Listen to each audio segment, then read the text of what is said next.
Hi everyone and welcome to another Gladsley review. This time it's a special. Here's a hint. We've got our Christmas jumpers on. We've got the fire on. We've both got colds. Yeah. It's a Christmas review. Yeah, 'tis the season and all that jazz. So we decided to check out Home Alone. Yeah, probably one of my favourite Christmas films. I'm not really a Christmas film fan. There's a few that I like. It's quite minimal. I don't know why, because I do like Christmas. But yeah, Home Alone, I'm really looking forward to checking this out. We bought like a 2-pack DVD yesterday that's got the 1 and 2 on it. Yeah. Don't really remember the second one very much, but... See, I'm the opposite way round. I've seen the second one more than the first. No.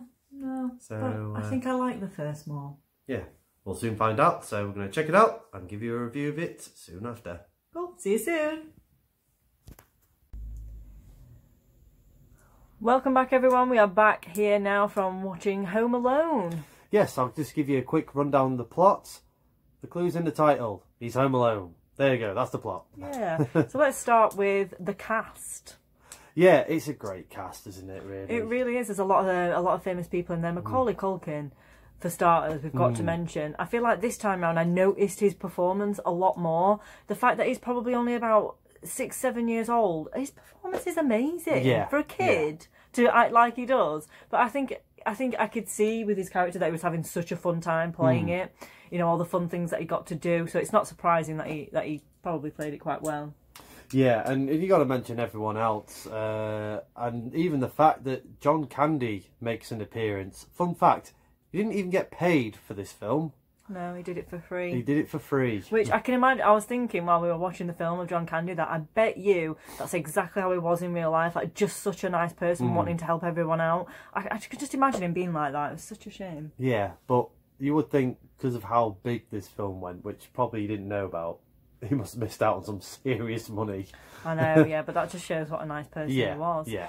So the soundtrack as well was absolutely fantastic. John Williams, the man, you know, you just can't beat anything by John Williams. No, I wasn't quite sure who it was to start with, but then I started getting a bit of a feel like it had a little bit of a Harry Potter vibe, and I was like, is this the guy that did Harry Potter? And he was like, yeah, it was. But I felt like that made it more Christmassy as well for me.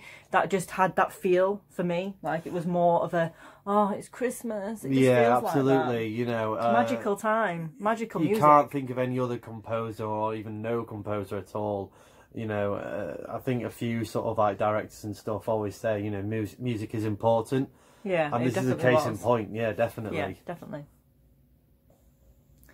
So I suppose the big question is, does this film still hold up today? What do you think? Yeah, it's one of them classic Christmas films. In fact, it's sort of like probably changed the sort of ideals of Christmas films, really. Yeah, I think for me, it's just the ideal house for Christmas. It's the ideal setting, you know, inside it's all decorated perfect. It's exactly what everyone wants on Christmas Day. The snow down on the ground, which is quite rare. Yeah, and I think I forgot actually watching this film how amazing it is, and I've forgotten how good it was and how funny it was with Marv. The bad guys were just fantastic. Oh no, yeah. Absolutely. Absolutely. Yeah, it was perfect. Joe Pesci having to make up his own non-swearing. Yeah, because apparently that's all he does in most of his films, so he had to tone that down a little bit. I think there was one scene that we questioned a little bit. Yeah, the scene towards the end where Kevin is sort of zip wiring into his treehouse. You can clearly tell he's like a grown-up in a terrible wig. Yeah. Sort of like, I think Kevin became 6 foot tall. You know, it did actually look like Donald Trump. It does, yeah, it's Donald Trump. It did look like Donald Trump. Yeah, that'll probably what will happen if he ever got in trouble in the White House and you need to escape somewhere. Yeah, so that was like a little glimpse into the future. Yeah. So we've got to mention as well, I felt a little bit more of a connection to this film. There is something going on at the minute on Netflix. Absolute amazing TV show. They did one a few recently called The Toys That Made Us. And now there's a new series come out called The Movies / The Films That Made Us. And one of them was Home Alone. So we watched this the other day, and I've got to say it was absolutely fantastic. Absolutely, do check this out. It's a really good documentary. It's got amazing facts in there.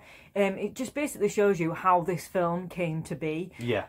All the actors that they chose, just everything to do with the setting. There's so many amazing things going off in this film that you didn't realise. And I just felt a bit more of a connection knowing all that background information. Yeah, you just appreciate how films are made, really. And especially ones where they don't really give that much of a chance in the first place, you know. I think this was one where the script got turned down quite a few times. Yeah, and there's quite a few of these films on there. That I know Dirty Dancing's one of them on the movies that made us. So definitely check that out, because it's definitely worth a watch. You'll just feel completely differently about the film. You just feel a bit more of a love for it. Yeah.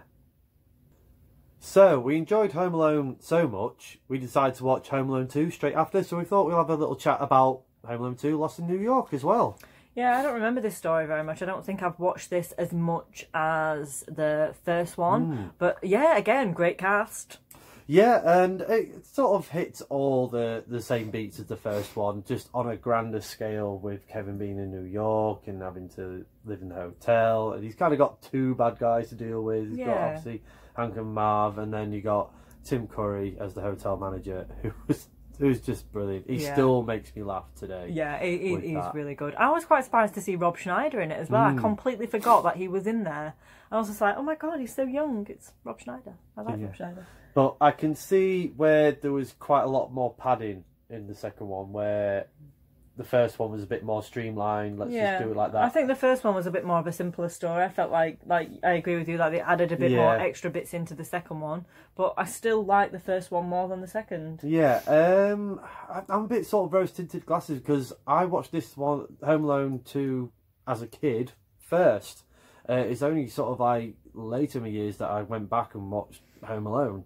Well, Home Alone is great, and I still have a soft spot for Lost in New York, but I can see, because they probably had a bigger budget, there was a bit more padding in places. There's nothing really overly new to it, but it's still funny though. It still makes me laugh. Yeah, it was really funny. I enjoyed it. I did fall asleep at the end, but that's nothing new for me. But I do know what the ending is anyway. Yeah, I really enjoyed watching these two so close to Christmas, and it's really got me in the mood.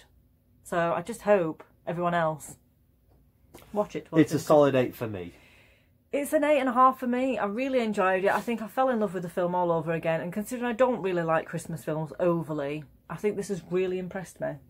So, yeah, I'm very Christmassy now. La la la la la. But what do you think of Home Alone? I'm sure you guys have watched it. Let me know what your favourite thoughts about this film, and please don't forget to like, share and subscribe. We'll see you next time, guys. Thank you very much for watching. Merry Christmas. Bye. Bye.